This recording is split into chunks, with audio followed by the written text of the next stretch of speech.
Mwiriwe neza abakomeje gukurikira ibiganiro bya The Buzz TV.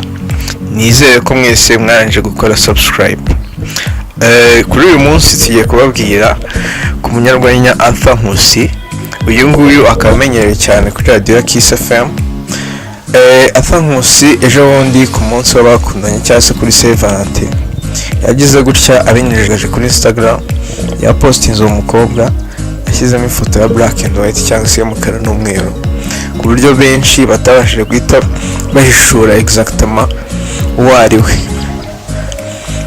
Nyuma y'uko uyu munyarwenya postinze iyi foto kuri Instagram ye, hari abasitari benshi bagiye bibaza bati uyu muntu yaba ari nde, bamwe bagira uwo bakeka, abandi bagahita bavuga exactement ngo n'uyu nguyu n'uyu. Mu basitari bagiye bakeka umukunzi wa Arthur Nkusi harimo umuhanzi Meddy ubarizwa muri Leta Zunze Ubumwe za Amerika, harimo n'abandi bahanzi batandukanye ndetse n'abasitari b'ingeri zose bagiye bakeka uwo mukobwa w'abakundana na Nkusi Arthur.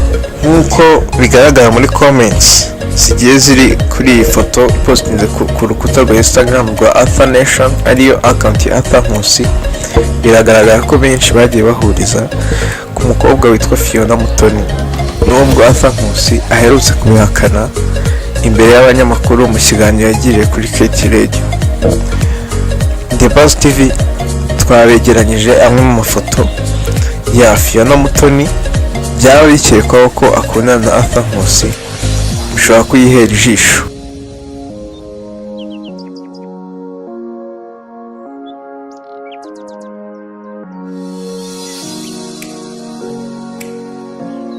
Guys, mbere yo gukomeza reka tubanze twamamaza umuterankunga mukuru w'ibiganiro byose tubagezaho. Nta wundi rero ni Monaco Cafe.